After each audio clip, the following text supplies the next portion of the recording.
우리 하나님께서 우리들에게 주신 선물 중에 가장 큰 것은 믿음이죠. 믿음으로 구원에 이르게 하고 믿음으로 모든 삶을 살아갈 수 있도록 만들어 주셨습니다. 근데 그 믿음이 실제적인 능력이 되도록 하기 위해서 우리에게 필요한 것이 있는데 바로 확신이라는 것입니다. 확신. 그 믿음은 하나님께서 주신 것이고 그 믿음을 강력하게 만드는 것이 바로 확신인 거죠. 그래서 우리의 삶은 믿음이 있다고만 만족해서는 안 되고 늘 믿음에 확신을 더해야 됩니다. 하나님께서 주신 믿음을 더 강화시켜 나가야 되는 거죠. 이게 우리 삶을 이기게 만드는 것입니다. 오늘날 우리 시대는 불확실성의 시대라고 그럽니다. 모든 것이 불확실해요. 처음 이 불확실성이라는 개념을 만들어낸 사람이 프랭크 나이트라는 사람인데, 이 경제적인 측면에서 세상을 바라봤을 때 너무 불안전하다, 불확실하다. 그래서 경제의 부를 어디에 투자를 할 것인가, 어디에 축적할 것인가. 그 애덤 스미스의 부의 축적이 근대에 와서는 전혀 개념을 잡지 못하고 있다. 뭐 그런 얘기를 했어요. 이제 경제만 그런 게 아니고 모든 삶의 모습들이 다 불안하고 또 불확실합니다. 사회 전반의 영역이 미래가 어떻게 될지 알지를 못하는 거예요. 특히 요즘처럼 정말 시대의 변화가 급변해 갈 때 이 변화의 흐름을 예측할 수가 없습니다. 어디로 튈지 그야말로 럭비공과 같은 그런 시대 속에서 사람들이 살아가고 있습니다. 불확실성이 많다 보니까 사람들의 모든 삶이 확률에 의존하는 거예요. 완벽하게 확신할 수 있는 것이 없다 보니까 그냥 확률 게임을 하는 겁니다. 도박이라는 것도 그렇고 사업이라는 것도 그래요. 최대한 리스크를 줄이면서 어디에 더 큰 확률을 얻을 수 있을까? 위험 부담을 줄이고 수입을 얻을 수 있는 확률에 많은 사람들이 관심을 가집니다. 성공률, 실패율, 결국 확률을 선택하자는 것입니다. 확률에 인생을 걸고 살아갑니다. 그게 잘 될지 안 될지 몰라요. 그러니까 결국은 도박에 가까운 인생을 다 살아가고 있는 것입니다. 그렇기 때문에 이 세상이 지배하는 분위기가 뭐냐면 굉장히 불안해요. 굉장히 높은 확률을 가지고 있지만 실패할 확률도 늘 도사리고 있기 때문에 사람들의 삶에 있어서 늘 불안한 것입니다. 주변의 환경이 불안하고 그 불안이 계속 가속화되어 가고 있습니다. 자, 이런 시대의 특징이 뭐냐면 사람들이 뭔가를 시도하는 것을 굉장히 두려워하죠. 불안하니까 그렇습니다. 위험을 감수하지 않으려 하기 때문에 늘 사람들이 안전한 것을 찾습니다. 미래가 안 보이고 확률을 가지고 가기는 하는데 불안하고 그래서 뭔가를 시도하려고 하니까 매우 불안한 것입니다. 작년에 불안했던 것이 올해도 여전히 불안합니다. 그러다가 1년 1년 가다 보면 은퇴할 나이가 되어버리죠. 그러다 보니까 한 해 한 해가 불안함 속에 굉장히 신중해지는 겁니다. 불안한 삶이 지속될수록 뭔가 해내는 것이 어렵게 되는 거예요. 신중해집니다. 어디 어떻게 해야 되나 주저주저하게 되죠. 그런 삶이 계속 반복되면 우리의 삶은 무능해지는 것입니다. 아무것도 하지를 못해요. 그냥 그대로 머물러서 있다가 눈치만 살피보다가 인생을 마감하게 되는 것입니다. 자, 이런 시대 속에서 우리 신자들에게 있어야 될 것이 뭐냐? 바로 확신이에요. 모든 것이 불확실하고 불안전할 때 우리는 확실한 것을 더욱 강하게 붙잡는 것이 필요합니다. 우리에게 있는 믿음에 확신을 더해야 되는 거예요. 주님을 믿는 믿음에 더욱 강화시켜 나가는 것이 이 시대를 이겨내는 비결입니다. 불확실은 어디에서나 존재하지만 그 속에서 우리에게 확신을 확보해 나가는 삶이 매우 중요합니다. 여러분, 역사는 누구에게 주어지느냐 하면 불확실한 시대들이었지만 그 속에서 확신을 가지고 있는 사람들이 늘 역사를 주관해 왔습니다. 불확실한 가운데서 확신을 가지는 태도, 그게 삶의 태도인 거죠. 상황 모두가 비슷해요. 근데 그 상황을 대하는 태도들은 가만히 보면 세상 사람들은 확실한 것을 가지고도 불확실하고, 또 반대로 불확실한 것 속에서 그냥 확신을 더하고, 늘 이런 삶이 반복되는 그런 삶을 살죠. 앞으로 치고 나가는 사람이 있는가 하면 또 멈칫거리면서 인생을 보내는 사람들도 있습니다. 세상의 변화는 불확실한 가운데에서 확신을 가지고 있는 사람을 통해서 역사가 이루어지는 것입니다. 무엇인가 새롭게 시작하는 사람들의 특징이 뭐냐면 확신에 차 있는 사람들이에요. 그 행동하는 사람들을 가만히 보면 모두가 확신을 가지고 있는 사람들입니다. 그 행동을 가능하도록 만드는 비결이 뭐냐? 내적인 확신이라는 거예요. 왜 사람들이 행동하지 못하고 있죠? 확신이 없기 때문에 그렇습니다. 확신이 없기 때문에 자기 시간, 자기 에너지, 자기 모든 것을 투여하지를 못하는 것입니다. 그러니까 결국 인생에 있어서 확신이 힘인 거죠. 확신이 곧 추진력입니다. 내가 지금 멈칫멈칫거리고 있다? 확신이 없기 때문에 그래요. 내가 뭔가 일어서 나아가고 있다? 확신이 있기 때문에 일어서고 있는 것입니다. 확신을 가지면 담대해지죠. 앞으로 나아가게 만드는 힘인 것입니다. 그러니까 당연히 확신을 가진 사람들이 이 세상의 기회들을 붙잡는 것입니다. 기회가 더 많아지는 거예요. 깃발의 영성, 그 최하진 선교사님처럼 몽골에 가서 그냥 깃발을 흔드는 거예요. 아무도 쳐다보지 않은 그 황량한 땅에 깃발을 꽂는 것입니다. 확신이 있기 때문에 하나님이 살아계신다, 하나님이 역사하신다, 하나님이 그곳에도 친히 인도하신다 믿기 때문에 가는 겁니다. 확신을 가지고 있기 때문에 그 땅에 가서도 깃발을 꽂는 것입니다. 남이 볼 때는 깃발을 무모하게 꽂는 것 같지만 그 안에는 굉장한 확신이 있는 거예요. 남이 보지 못하는 것이 있는 거죠. 무엇인가 인생의 기회를 잡는 사람들의 특징이 바로 그것입니다. 어둠의 시대다, 불안전한 시대다, 아무것도 되지 않는 시대다. 근데 그 속에서 확신을 가지고 있는 사람이 일어나는 거예요. 그 속에서 빛을 보는 것입니다. 논리적으로는 아무리 따져도 답이 안 나오는 것 같은데 그 사람은 행동하는 것입니다. 그 행동하는 것 안에는 뭐가 있느냐? 내적인 확신이 있는 거죠. 여러분, 세상을 다르게 사는 비결이 뭡니까? 확신이에요. 불확실한 시대 속에서 끊임없이 앞으로 나아가는 만드는 사람들, 뭔가 인생이 다른 거죠. 오늘날 사람들이 믿기는 믿는데 확신이 없으신 분들이 굉장히 많습니다. 믿음이 전혀 없는 것은 아닙니다. 근데 막상 삶 속에서 확신으로 행동을 옮길 때는 용기가 나지를 않는 거예요. 아직 확신이 무르익지가 않았습니다. 확신이 강화되지 않는 거예요. 교회에서 기도는 실컷 해놓고 막상 뛰어 들어가 할 때는 적극적으로 현장에 뛰어 들어가지를 않습니다. 가정을 위해서도 그렇게 기도해놓고는 가정에서 뭔가 해야 할 때는 확신이 없는 거예요. 그냥 가만히 앉아서 하나님, 나는 그냥 기도했으니까 하나님께서 알아서 해주세요. 이건 믿음은 있기는 있는데 확신이 없는 겁니다. 확신을 가지고 하나님께서 허락한 땅에 나아가기만 하면, 발을 딛기만 하면 그 속에서 기적이 일어날 텐데, 사업장에서도 그렇고 현장에서 기적을 만들어내는 역사가 일어날 텐데, 그래서 믿음이 아직 익지를 않으니까, 믿음의 확신을 다하지를 않으니까 그냥 하나님 알아서 해주세요. 굉장히 수동적으로 살아가는 겁니다. 가정에서 가정적으로 우리는 적극적으로 주님을 믿고 확신 가운데 일어서야 될 줄을 믿습니다. 사업하시는 분들도 마찬가지예요. 남들은 안 된다 하지만 확신을 가지고 한번 해보세요. 현장에 나가서 적극적으로 달라 들어가야 합니다. 이 시대 속에서도 날개짓을 해야 되는 거죠. 그래야 나로 오를 수 있는 겁니다. 날개를 가지고 있음에도 불구하고 날개짓 하지 않으면 그냥 땅에서만 멈춰 사는 거예요.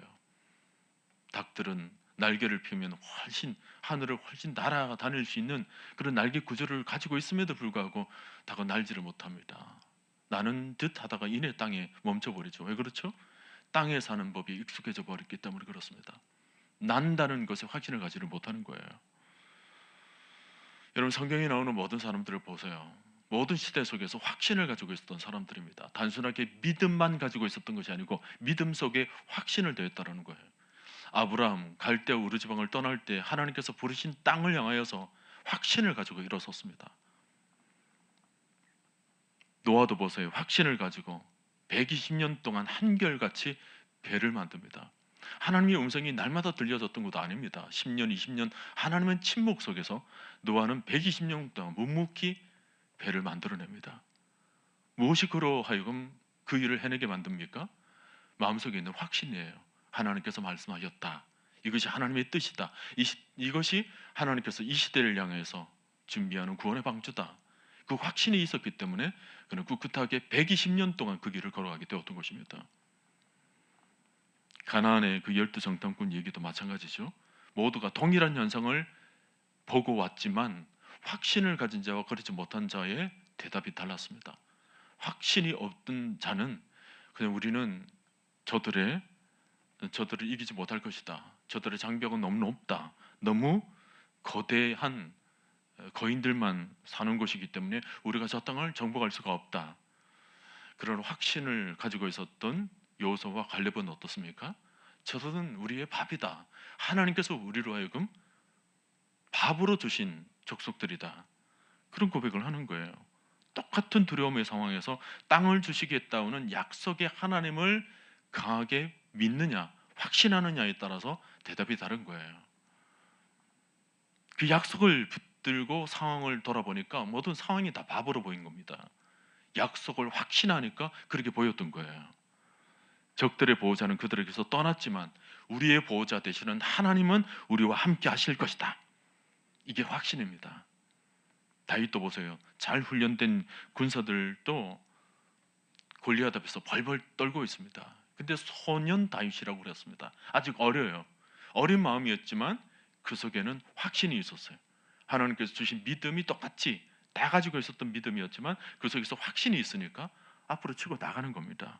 만군의 여호와, 그 이름의 능력, 그 이름을 확신하니까 전진할 수 있었던 것입니다.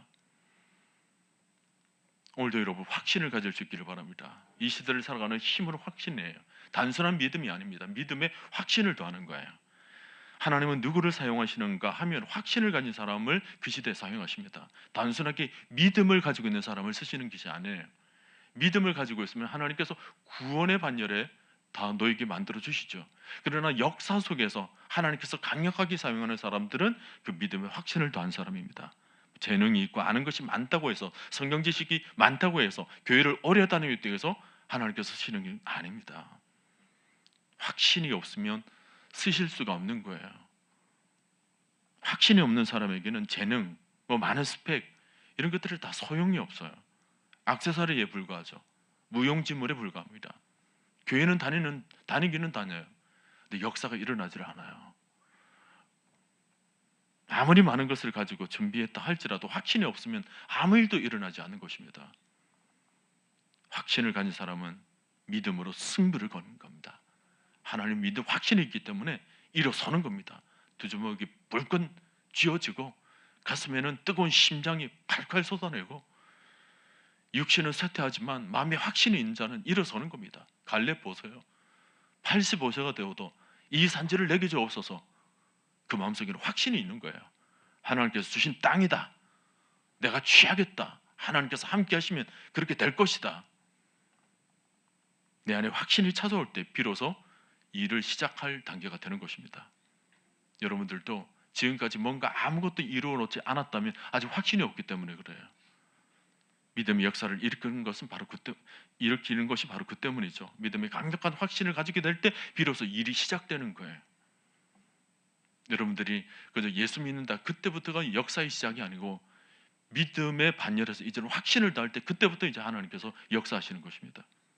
오늘 여러분 안에 이런 확신이 일어나게 되시기를 바랍니다. 오늘 사도행전을 우리가 펴놓고 있습니다. 사도행전 시대를 여러분 머릿속에 그려내십니까? 모든 시대가 다 마찬가지겠지만 사도행전은 그야말로 두려움의 시대였어요. 로마의 핍박이 있고 믿는 자들을 향하여서 모든 사람들이 비방하고 멸시하던 그런 시대 아닙니까? 복음서에서 사도행전으로 넘어오게 되었을 때 갑자기 사도행전의 모든 분위기가 영적인 분위기로 바뀐 게 아닙니다.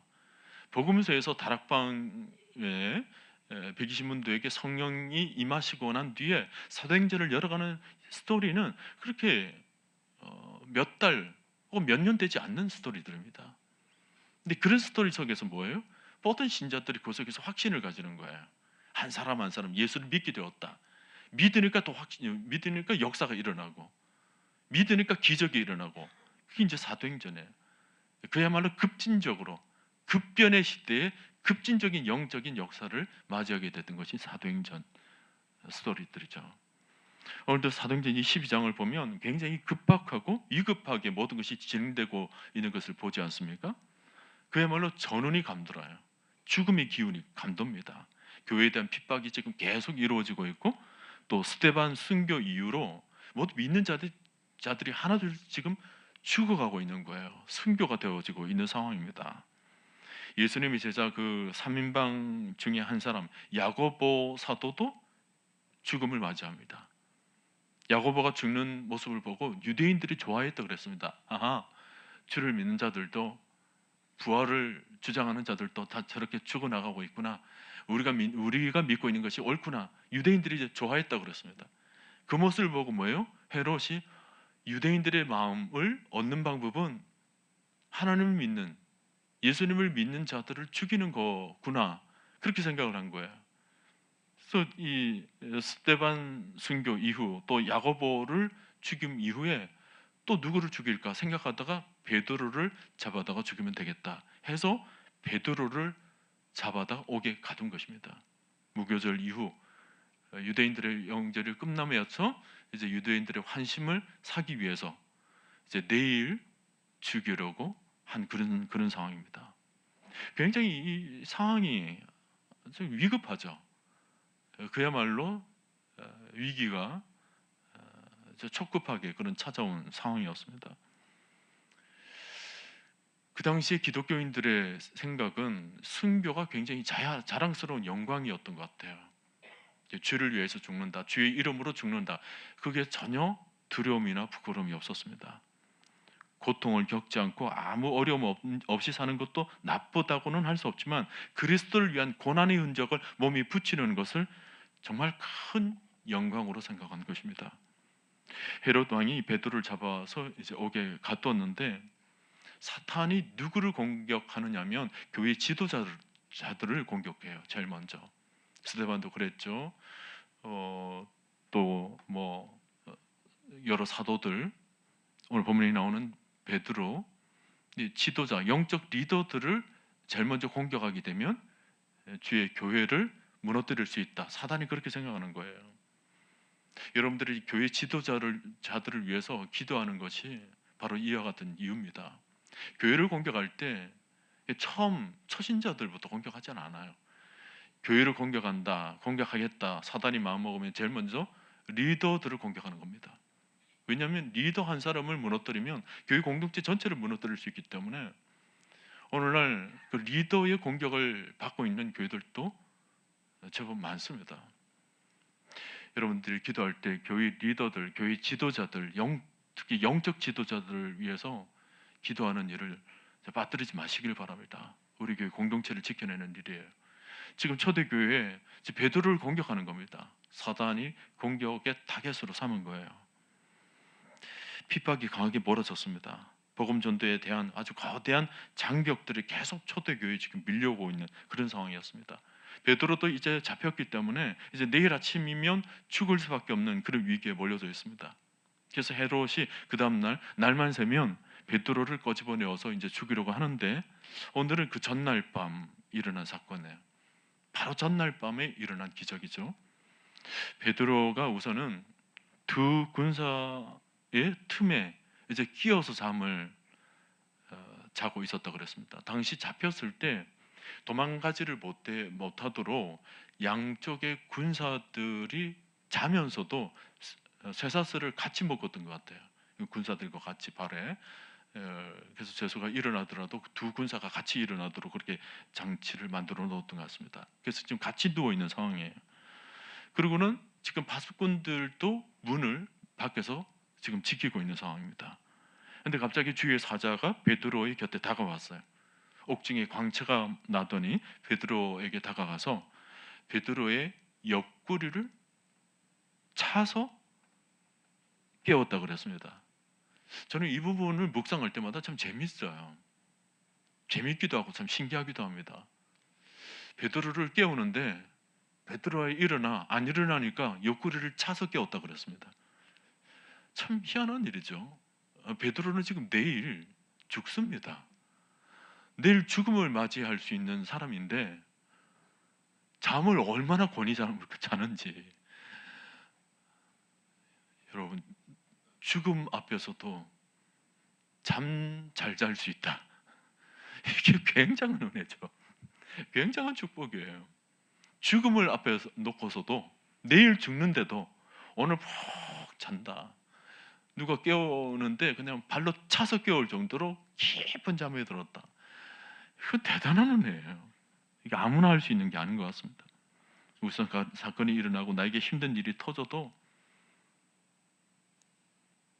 오늘 여러분은 잠 잘 자는 은혜가 있게 되기를 바랍니다. 내일 무슨 일이 일어나도 잠을 푹 주무세요. 오늘 베드로를 통해서 이거 하나 좀 배우세요.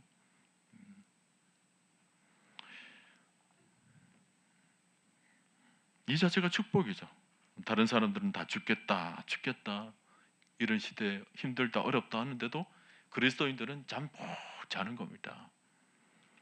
그래서 우리가 노래를 하는 게 있지 않습니까? 거친 파도 날 향해 와도 주와 함께 날아오르리. 거친 파도가 막 휘몰아쳐도 우리는 뭐예요? 주와 함께 날아올라 버리면 되는 거예요. 파도가 몰아치는 상황에도 우리는 주님과 함께 높이 올라가 버리면 파도가 무슨 상관이에요? 그렇죠? 주의 사자가 급히 일어나라고 하는 순간에 베드로의 손에 지금 사슬이 순간 끊어져 버립니다. 풀려나죠. 여러분, 주님은 우리의 손에 사슬을 끊어 주시는 분이십니다. 모든 얽힌 것에서부터 끊어 주시는 분이세요. 얽매임에서 자유를 주시죠. 이 세상은 사단이 하는 일이 뭐냐면 늘 우리를 얽어매요. 꽉 주눅들게 만들죠. 모든 상황 속에서도 낙심하게 만들고 낙담하게 만들고 우울한 감정이 생기도록 만들고, 그게 뭐냐면 사단이 자꾸만 우리의 감정의 틀들을 자꾸만 묶어버리는 거예요. 그 속에서 꼼짝하지 못하도록 딱 묶어버리는 거예요. 이 세상에 지금 영적인 상황으로 보면 이 모든 사탄을 지금 이렇게 누르고 있는 거죠. 딱 얽어매어서 그 속에서 자유함이 없어요. 평안이 없어요. 그러나 우리 하나님은 그 모든 묶인 것으로부터 풀어주시는, 끊어주시는, 자유케 만들어주시는 분인 줄로 여러분 믿으시길 바랍니다. 이게 믿는 자의 은혜예요. 우리가 평안을 누리는 이유도 뭐예요? 묶인 것에서부터의 자유함이에요. 진리가 너희를 자유케 하리라. 그 진리가 뭡니까? 예수 그리스도세요. 여러분, 진리가 뭐 성경 말씀이다 생각하기가 쉬운데 진리가 너희를 자유케 하리라. 그 진리는 길이요, 진리요, 생명이 되신 그리스도를 가리키는 겁니다. 그 그리스도 안에 있으면 뭐예요? 우리가 자유를 누리는 거예요. 이 세상에 어떤 얽매임이 있다 하더라도 우리는 자유를 누리게 되는 것입니다. 좀 베드로를 보세요. 그 비몽사몽간에 그 주의 인도하심으로 모든 것이 풀려나서 나오는데 처음에는 이게 꿈인 줄 알았어요. 첫째와 둘째 파수를 지나서 세문에 이제 도착하는데 문이 완전 오토매틱입니다. 그냥 자동문처럼 스르르 열려버리는 거예요. 믿음의 역사죠. 겉으로 보면 모든 게 묶여져 있는 것 같은데 그냥 다가가니까 다 열려버리는 거예요. 오늘 여러분도 겉으로 보기에는 뭔가 닫혀져 있는 것이라 할지라도 믿음을 가지고 확신을 가지고 나아가면 자동문으로 열려지게 될 줄로 믿으시길 바랍니다. 안 되는 것 같아도 발을 내디디면 열리게 되어 있어요. 하나님께서 그렇게 세팅을 해놓으셨죠. 모든 우리 앞에 장애물들은 믿음을 가지고 나가기만 하면 하나님께서 열어주실 줄 믿습니다. 베드로가 그것을 경험하는 거예요. 닫힌 것 같은데 가니까 다 열려버리는 거예요. 10절을 보세요. 시내로 통한 샘문에 이르니 문이 저절로 열리느니라 그랬습니다. 믿음의 세계에서는 다 자동문이에요. 다 자동문. 그래서 우리 저기 새롭게 짓는 본당도 제가 자동문을 요청을 했습니다. 성도들이 가면 그냥 휙 열리도록. 믿음의 세계가 바로 그거예요. 이런 믿음을 가지고 오늘 밤에 어떤 것이라 할지라도 나가면 열리게 될 줄 믿고 기도하시길 바랍니다. 감옥 바깥을 나와서 거리를 지나가는 동안에 이제 천사는 사라져 버렸습니다. 그때 비로소 베드로가 정신을 차린 거예요. 하나님이 천사를 보내서 자기를 살려주셨다는 것을 비로소 이제 알게 된 것입니다. 초자연적인 사건이 일어난 거예요. 사도행전 앞에서도 여러 번 그런 적이 있었습니다. 베드로와 요한을 옥에서 꼬집어내셨죠. 꼬집어내셔서 그들이 성전에 데려다 놓고 복음을 전하게 하셨습니다. 이 감옥문이 열리는 일이 앞에서도 일어난 것을 보아서 하나님 편에서는 이게 그렇게 어려운 일이 아닌 것 같아요. 이런 일이 흔한 일입니다. 오늘 이 본문을 통해서도 우리들에게 그걸 보여주는 거예요. 하나님 안에서는 능치 못함이 없으리라. 다 열린다는 거죠. 자, 이런 일이 어떻게 일어났느냐? 그 비밀이 오늘 5절에 나옵니다. 여러분 5절을 보시면 이에 베드로는 옥에 갇혔고 그다음 교회는 그를 위하여 간절히 하나님께 기도하더라. 오늘 이 부분을 여러분 주목하셔야 됩니다. 베드로가 옥에 갇혔고 교회는 그를 위하여 간절히 하나님께 기도하더라. 이게 모든 기적의 비밀이 되고 있는 것입니다. 어떻게 이 하늘문이 열렸느냐? 이 기도를 통해서 연다는 것을 우리에게 지금 보여주고 있는 것입니다. 여러분 하늘문을 열면 이 땅의 모든 문들은 덩달아 저절로 열리게 될 줄 믿으시길 바랍니다. 제일 먼저 하늘문을 여는 것이 중요하죠. 우리 삶의 모든 닫힌 문을 열게 만드는 비밀이 뭐냐면 하늘문을 여는 것입니다. 기도가 바로 문을 여는 열쇠가 되는 것입니다. 특히 오늘 본문을 보면 이 기도는 공동체적 기도입니다. 온 교회가 그를 위하여서 간절히 하나님께 기도하더라 그랬습니다.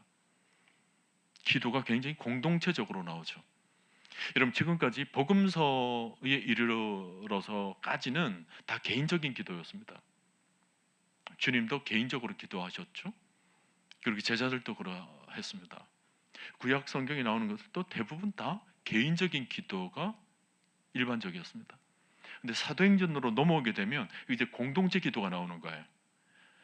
민족적, 유대인의 그 민족적 개념이 교회라는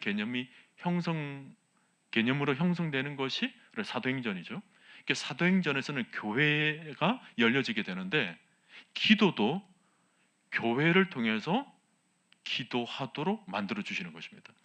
이게 공동체 기도가 되는 거예요. 소위 말하면 이게 중보기도를 뜻합니다. 온 교회가 어떤 문제를 놓고 합심하여 기도했더니 역사가 일어났다.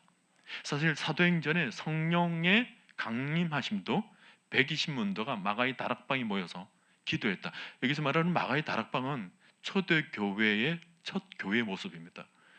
첫 교회에 모여서 간절히 120문도가 합심해서 기도했더니 성령의 강림, 성령의 임재의 역사가 일어나게 된 거죠. 그러니까 사도행전 이 교회가 태동하게 되면서 이 공동체 기도가 굉장히 중요해진 것입니다. 오늘날 성도들이 왜 금요 철학 때 이렇게 모여서 기도하는 것이 중요하냐? 이게 공동체 기도이기 때문에 그래. 이 중보기도입니다. 아까도 우리가 어떤 기도 제목을 가지고 합심해서 우리가 기도했지 않습니까? 그 합심해서 기도하는 것이 굉장히 중요해요. 물론 여러분들도 개인적으로 기도를 하시겠지만, 그러나 온 교회가 철학 시간이나 혹은 새벽 기도나 혹은 어떤 기도 시간이 있잖아요. 온 교회가 함께 모여서 함께 중보할 때 하나님께서 더욱더 강력한 역사를 불러 일으켜 주신다는 것입니다. 오늘도 저는 믿습니다. 오늘 밤에 우리가 기도하는 이 합심의 기도가 우리 가정을 살리고 우리 교회를 살리고 이 시대를 살려낼 줄로 믿습니다. 여러분 우리 시대, 이 신약 시대의 환경을 바꾸는 것은 기도예요. 기도는 옥문을 여는 기적을 일으키는 것입니다. 지금 베드로가 그 기도의 힘으로 풀려나게 된 거예요. 여러분 기도하면 이 땅의 모든 문들이 열려지게 될 줄 믿으시길 바랍니다.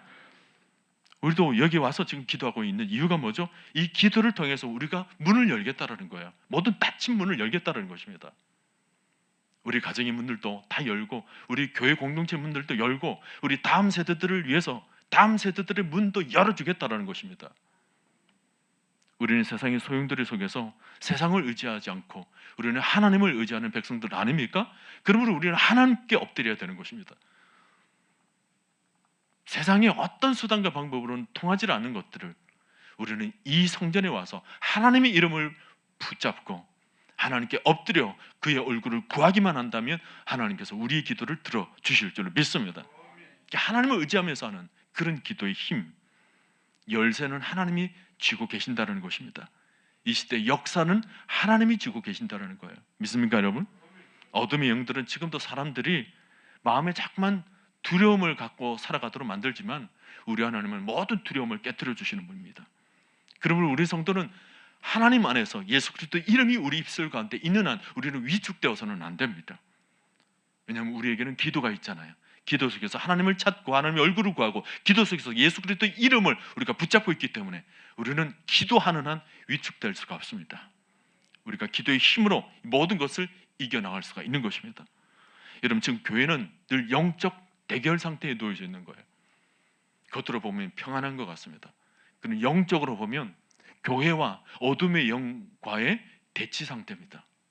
전운이 감도는 대치 상태예요. 오늘날 교회들이 깨어 있어야 됩니다. 교회들이 영적으로 깨어 있을 때 그 실체가 보이는 거예요. 실체가 보이지 않으면 싸움의 대상이 보이지 않게 되잖아요. 그러면 백전백패가 되는 것입니다. 오늘날 교회들이 지피지기면 백전백승이라는 말을 조금 생각해 볼 필요가 있습니다. 오늘날 교회들이 지피는 다 가지고 있어요. 자기 자신은 알아요. 다 교회들이 하는 말이 뭐예요? 우리는 연약하다. 연약하다는 자기 자신에 대해서는 잘 알고 있습니다. 지피, 지기. 지기는 알고, 지기는 가지고 있죠. 근데 지피가 모자라는 거예요. 타인을 모르는 겁니다. 그 타인이 뭐예요? 사단이죠. 사탄을 모르는 거예요. 사탄을 모르고 그냥 지기만 가지고 있으니까 그 실체가 보이지를 않으니까 성도들이 픽픽 넘어지는 거예요. 내가 왜 넘어지고 있는가? 우리 가정이 왜 힘든가? 교회가 왜 어려운가? 지피하지를 못하니까 상대를 그 영적 실체를 알지를 못하니까 깨닫지 못하니까 늘 힘없이 맥없이 그냥 지내고 있는 것입니다. 우리는 실체를 분명히 알아야 됩니다. 오늘 나오는 헤롯 왕은 성경에서 역사적으로 성경이 이렇게 기록을 해주고 있지만 이 헤롯 왕은 어떤 면에서는 사탄의 대표적 대명사로 등장하고 있습니다. 사도행전에서 헤롯 왕으로 등장하지만 이 초대교회 이후로 모든 시대마다 사탄이 이용하는 헤롯이 등장하게 됩니다. 여러분 하나님께서 사람을 사용하시죠. 근데 마귀도 사람을 이용합니다. 사람을 통해서 막 이렇게 움직이게 만들어요. 근데 마귀가 움직이는 그 대표적인 리더가 바로 헤롯 왕이죠. 모든 시대마다 그런 인물이 있었던 것입니다. 오늘 우리 시대는 누구인지 모르겠어요. 근데 중요한 것은 하나님께서 정말 그런 시대 속에서 사탄의 실체를 정확하게 보기를 원한다는 것입니다. 그런 실체를 바라보고 사탄의 그 움직임을 바라보고 우리는 기도로 맞서야 되는 것입니다. 어떤 상황에서도 우리가 기도로 맞서야 되는 거죠. 이 영적 실체를 알아야 되는 것입니다.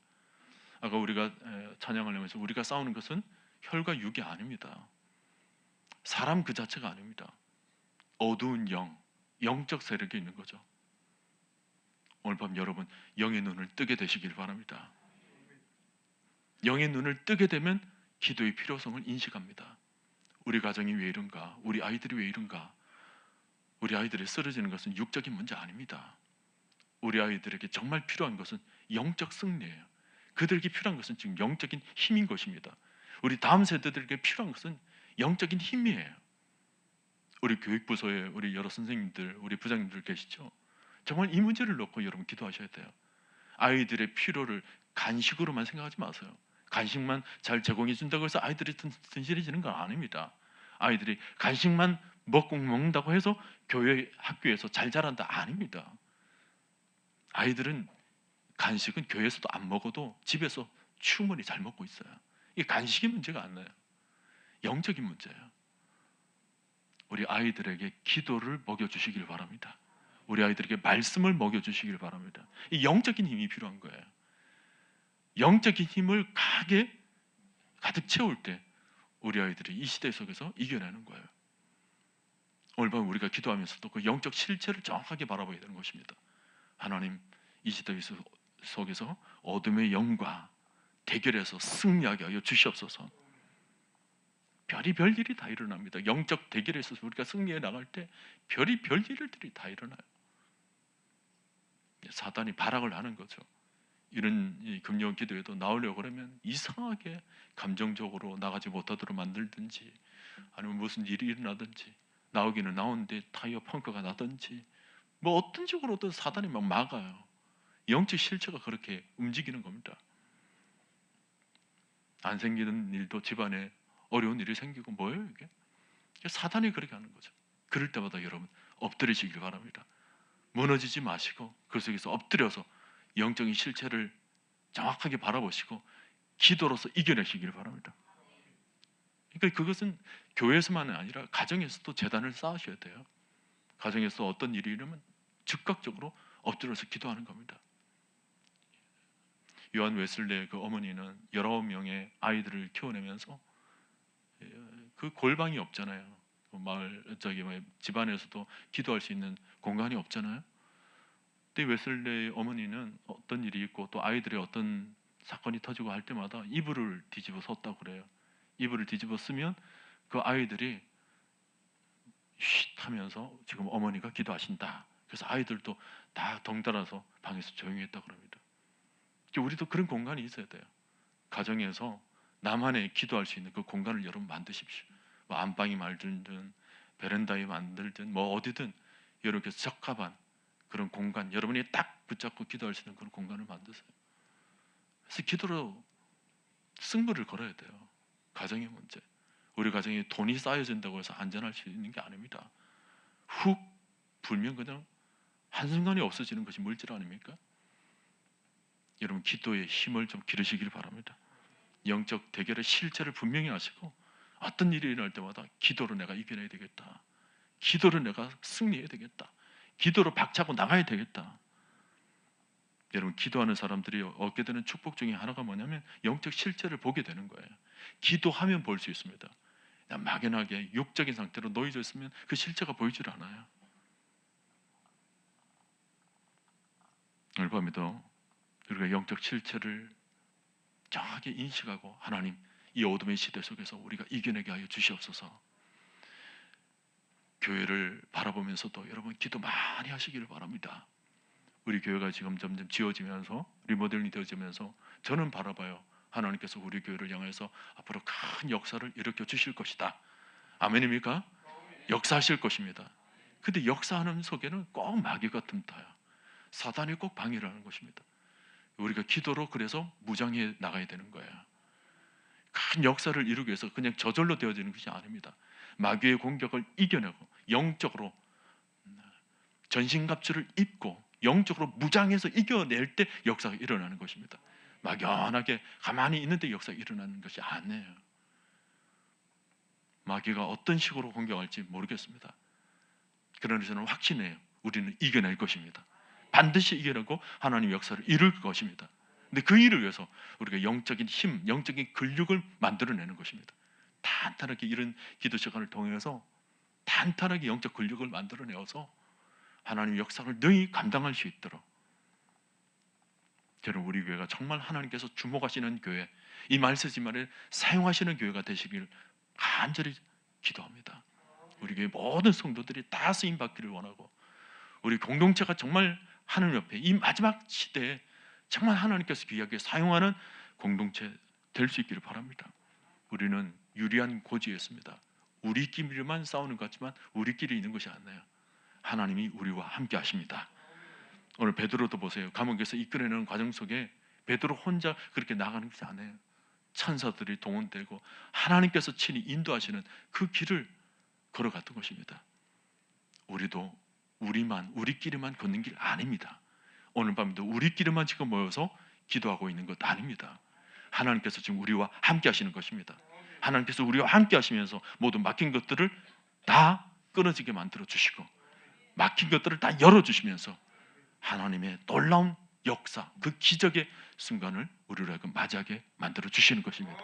오늘 그 역사를 여러분 영의 눈으로 바라보시고 주와 함께 동행하면서 모든 맡긴 것들부터 뚫어내시고 주와 함께 훨훨 날아 비상하시는 은혜가 있게 되기를 주님의 이름으로 간절히 축원드립니다.